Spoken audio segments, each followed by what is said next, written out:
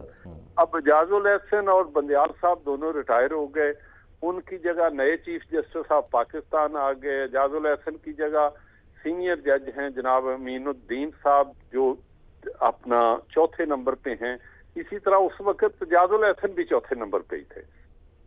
اب ججز جو سپریم کورٹ رولز جو پرووائڈ کرتے ہیں، رول 26(8) جو ہے وہ کہتا ہے کہ ایز فار ایز پریکٹیکیبل جو جج پہلے ہیں وہ ہونے چاہیے ریویو میں، ایز فار ایز پریکٹیکیبل۔ اب یہ ہے کہ آپ کے سامنے کورٹ میں چیف جسٹس آف پاکستان نے کہا کہ میرا خواہش تھی کہ جسٹس منصور علی شاہ بیٹھتے، وہ نہیں بیٹھے، میرا خواہش تھی کہ جناب جسٹس منیب اختر صاحب بیٹھتے، وہ نہیں بیٹھے۔ اب اس کے بعد میں تو جسٹس بندیال صاحب کے وقت بھی اور قاضی صاحب کی اپوائنٹمنٹ کے فوراً بعد بھی یہ کہتا رہا ہوں کہ یہ ہماری پڑی ہوئی ہے، اتنی دیر سے پڑی ہوئی ہے، یہ کر دیں۔ اب یہ درخواست تو سن لی گئی، فیصلہ بھی آ گیا، آپ کی بات بھی مان لی گئی، اب 26ویں آئینی ترمیم جو ہے کیا اس کا راستہ کشادہ ہو گیا؟ اس سے میں نہیں سمجھتا، اگر ہو بھی گیا ہے تو یہ بہت ہی اچھی بات ہے، اس لیے کہ میں تو ہمیشہ یہ کہتا ہوں آپ میری طرف سے شامی صاحب جسٹس منصور علی شاہ صاحب کو آئینی عدالت کا سربراہ لگا دیں، آپ جسٹس منیب اختر کو لگا دیں، آپ جسٹس یحییٰ آفریدی کو لگا دیں، آپ امین الدین کو لگا دیں، آپ قاضی فائزی صاحب کو لگا لیں، مجھے یہ بتائیں کہ ان سارے لوگوں نے گھر نہیں جانا یا ادھر ہی بیٹھے رہنا ہے؟ اب بات یہ ہے کہ عام لیٹیگینٹ پبلک آپ کے سامنے کی بات ہے شامی صاحب، 15 سال 20 سال سے پریلیمنری ہیئرنگ میں کیس نہیں لگتے۔ اگر یہ اشرافیہ کے آپ کانسٹیٹیوشنل کورٹ کے حق میں ہیں؟ میں بالکل حق میں ہوں، اس لیے کہ یہ لوگوں کو پتا چلے گا جب وہ دیکھیں وکیل نے ادھر بھی پیش ہونا ہے، وکیل نے ادھر بھی پیش ہونا ہے، صرف اتنا یہ ہے کہ عام لیٹیگینٹ کا فیصلہ جو ہے، اب ہم ہر جگہ تھانے داری کیوں ہاتھ میں رکھنا چاہتے ہیں، سوٹی کیوں ہاتھ میں رکھنا چاہتے ہیں؟ سوٹی میرے ہاتھ میں ہونی چاہیے، فیصلہ اسی نے بھی کرنا ہے، اس نے بھی۔ میں لاجیکل بات کر رہا ہوں، میں کوئی کسی پولیٹیکل پارٹی کی بات نہیں کر رہا، مگر آپ وہاں بھی تو یہی جج جانے ہیں۔ مگر یہ بتائیں مجھے کہ اس کی تفصیلات جو ہیں وہ کچھ طے کر لی ہیں، آپ نے اس پہ غور کیا ہے؟ میں نے جو ان کی ہمارے پاس پاکستان بار کونسل میں یا باقی پرپوزلز آئیں، اس میں ہماری پاکستان بار کونسل کے وائس چیئرمین جناب فاروق ایچ نائک، جناب ریاضت علی ساہڑ ہیں ہمارے چیئرمین ایگزیکٹو کمیٹی، اور پوری ایگزیکٹو کمیٹی نے اس پہ ڈیلیبریٹ کیا پرپوزلز پہ۔ ان پرپوزلز میں جو آئینی امینڈمنٹ کی پہلے ہو رہی ہیں، ان میں سے کچھ ہم نے دیکھا کہ انہوں نے پہلے لکھا ہوا ہے صدر اور جو اپنا پرائم منسٹر ہے وہ اس کو اپوائنٹ کرے، جو پہلے 5 جج ہیں، اس کو ہم نے اپوز کیا ہے۔ ہم کہتے ہیں جس طرح نیب کے 4 جج ہیں، اپنا جو 4 اپوزیشن کے، 4 گورنمنٹ کے، اور ایک آپ پوری بار کونسل کا نامینی جو ہے اس میں شامل کر کے ججز جو ہے اپوائنٹ کرے پہلی دفعہ، اس کے بعد جیسے کمیشن پہلے کرتا رہا ہے وہی کمیشن فائل اپوائنٹمنٹ کرے۔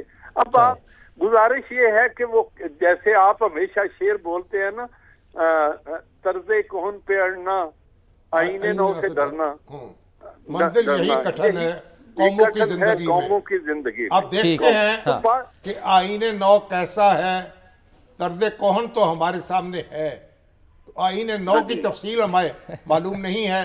اب انشاءاللہ میں شامی صاحب ایک آخری بات کرنا چاہوں گا، مجھے یہ بتائیے گا، آخری، کیا ہم 200 سال لکھا کے آئے ہیں کہ ہم نے یہاں رہنا ہے؟ جناب افتخار چودھری صاحب کہتے تھے کہ میں نے زندگی دنیا بدل دوں گا، وہ 8 سال رہ کے چلے گئے، کیا ہو گیا؟ آج کہاں پہ ہیں؟ قاضی صاحب ہیں، یہ بھی چلے جائیں گے، کیا ہو جائے گا؟ آج جو ہیں یہ کل نہیں ہوں گے، جو کل ہیں وہ نہیں آگے ہوں گے، جو کل تھے وہ آج نہیں ہیں۔ بات یہ ہے کہ آپ خدا را اگر کوئی اچھی بات ہو رہی ہے تو صرف میں ہوں تو نظام ہے، یہ اس کو چھوڑ دیں۔ ٹھیک ہے، چلے صحیح ہے، بہت بہت شکریہ۔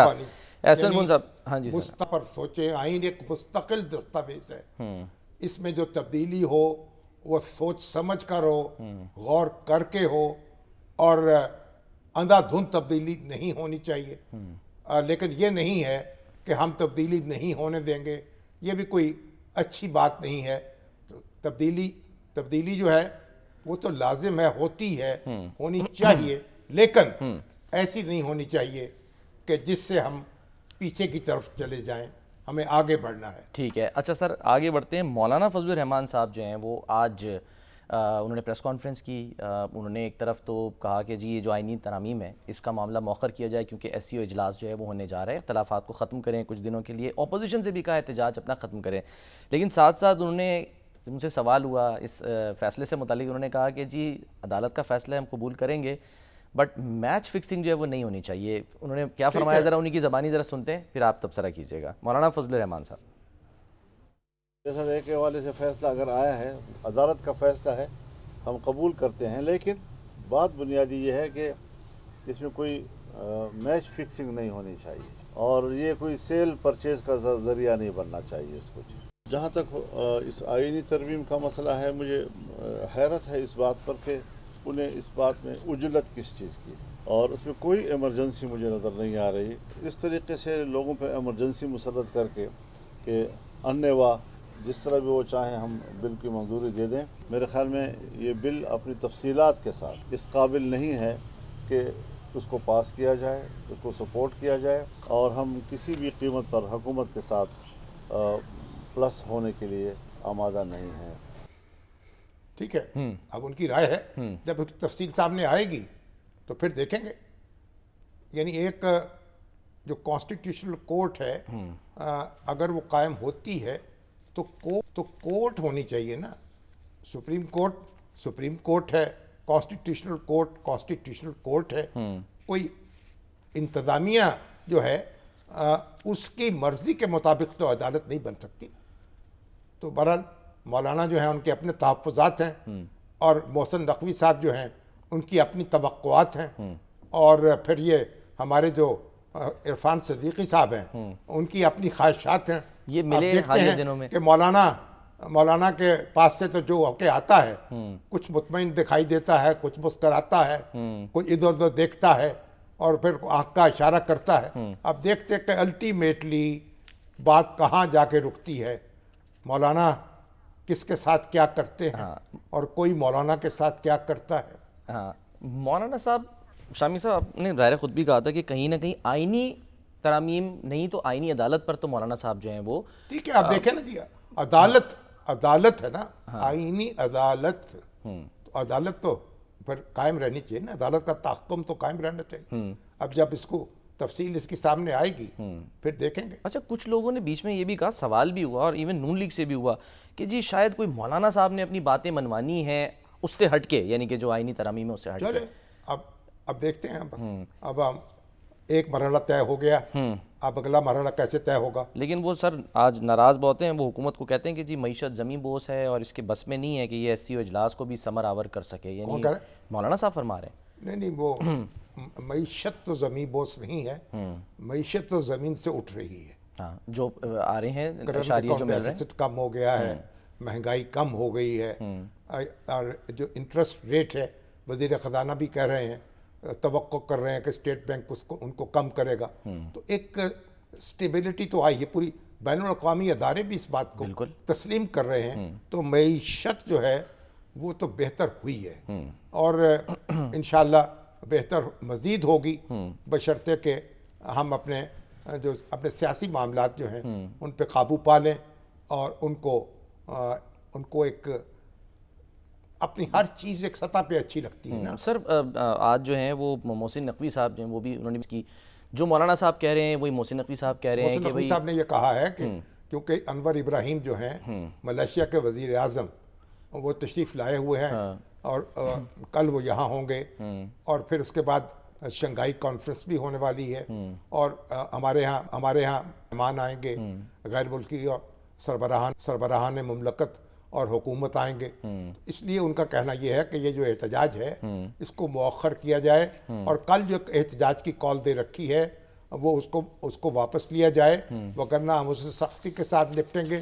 پہلے بھی دیکھیے جو 2014 میں دھرنا ہوا تھا، جی سر، وہ اس وقت چین کے صدر نے آنا تھا، اس وقت پھر تو چائنا کے صدر نے آنا تھا اور وہ نہیں آ پائے تھے۔ تو ہمیں یہ چیزیں دیکھنی ہوں گی۔ اور ابھی تو آپ دیکھیں ہمارے جو معزز مہمان اس وقت پاکستان میں ہیں، انور ابراہیم جی جی، جو وزیر اعظم ہیں ملیشیا کے، ذرا ان کی کہانی پڑھ لیں۔ عمران خان صاحب جو ہیں، اگر ان کی کہانی پڑھ لیں تو اس میں بہت کچھ ان کے لیے پیغام ہے اور بہت سبق ہے۔ اور خود آپ دیکھیں کیا، یعنی 1971 میں انہوں نے یہ جو مہاتیر صاحب کی پارٹی تھی جوائن کیا، وہ ایک سٹوڈنٹ لیڈر کے طور پہ ابھرے اور بڑے بلا کے مقرر، اور بڑی ان کی ایک نوجوانی میں ایک دھاک بیٹھی ہوئی تھی۔ 1982 میں وہ جونیئر منسٹر ہوئے، 1991 میں وہ فائنانس منسٹر ہوئے، وزیر خزانہ، 1993 میں وہ ڈپٹی پرائم منسٹر ہوئے مہاتیر محمد کے۔ اور سمجھا یہ جاتا ہے، مجھے اب بھی یاد ہے، سمجھا جاتا ہے کہ انور ابراہیم جو تھے وہ ان کے جانشین ہیں، اور ہر شخص سمجھتا تھا کہ جب مہاتیر ریٹائر ہوں گے تو انور ابراہیم ان کی جگہ لے لیں گے۔ وہ ان کے ڈپٹی وزیر اعظم تھے، لیکن پھر کیا ہوا، جیل چلے گئے۔ پھر کیا ہوا، پھر یہ ہوا کہ 1998 میں برطرف کر دیے گئے، حکومت سے نکالے گئے، اس کے بعد پارٹی سے چھٹی کر دی گئی، اس کے بعد مقدمات قائم ہوئے، مقدمات انہوں نے بڑا احتجاج ہوا، ایسے مقدمات قائم ہوئے کیا کہ کرپشن کے مقدمات، اور پھر ایسے بد اخلاقی کے مقدمات، جنسی بد اخلاقی کے مقدمات۔ آپ نے ان پر، ان کے بھائی پر، کہ آپ نے اپنے فیملی ڈرائیور جو ہے اس کو نشانہ بنایا ہے زیادتی کا، اور یہ مقدمات قائم ہوئے، اور پھر انہوں نے ان کو جناب جیل ڈالا گیا، پھر ان کو کئی سال جیل رہے، اور اس کے بعد پھر سیاست میں حصہ لینے پہ پابندی لگائی گئی، 5 سال سیاست میں حصہ نہیں لے سکتے۔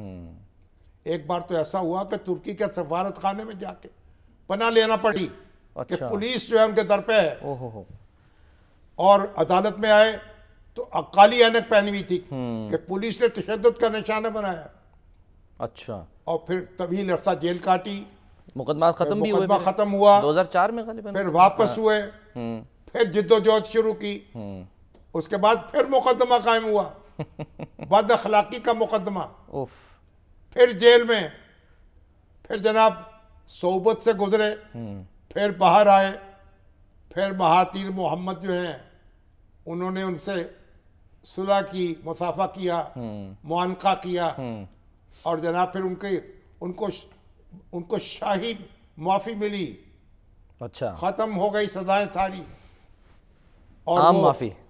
اب اس کے بعد یہ ہوا، پھر مہاتیر محمد جو ہیں ان سے بھی نہیں بنی، لیکن اس کے بعد انہوں نے اپنی پارٹی جو ہے پھر الیکشن لڑا، اور 2022 میں طویل جد و جہد کے بعد پھر وہ وزیر اعظم منتخب ہوئے۔ اور بلا کے دیکھیے ایک بلا کی قوت ارادی ہے ان کی، کیا کیا الزامات گنونے لگے، سروائیو کیے، لوگ ان کے ساتھ جڑے رہے، ڈٹے رہے، وہ جد و جہد کرتے رہے، قانون کے دائرے میں رہتے ہوئے اپنی جد و جہد جاری رکھی، انتخاب میں حصہ لے، جب موقع ملا انتخاب میں حصہ لیا، جب موقع ملا کولیشن بنائی، جب موقع ملا اپنے دشمنوں کو زیر کیا، انہوں نے نظام سے ٹکرائے نہیں، ایجیٹیشن نہیں کی، وہ اس ایجیٹیشن میں نہیں آئے جو یہاں پر اس کے اندر۔ آپ یہ دیکھیں عمران خان صاحب، ان کی زندگی جو ہے آپ کے لیے، اس میں ابھی آپ کا تو کچھ گزرا ہی نہیں ہے، کچھ بگڑا ہی نہیں ہے، 1 سال کی قید ہے۔ یہ ہے کہ حوصلے کے ساتھ، صبر کے ساتھ، استقامت کے ساتھ معاملات کرنے پڑتے ہیں، اور حالات کو آگے بڑھانا پڑتا ہے۔ صحیح۔ تو میں سمجھتا ہوں کہ انور ابراہیم جو یہاں آئے ہیں تو ایک موقع ملا ہے عمران خان صاحب کو، ان کی زندگی کا مطالعہ کریں، اور اس سے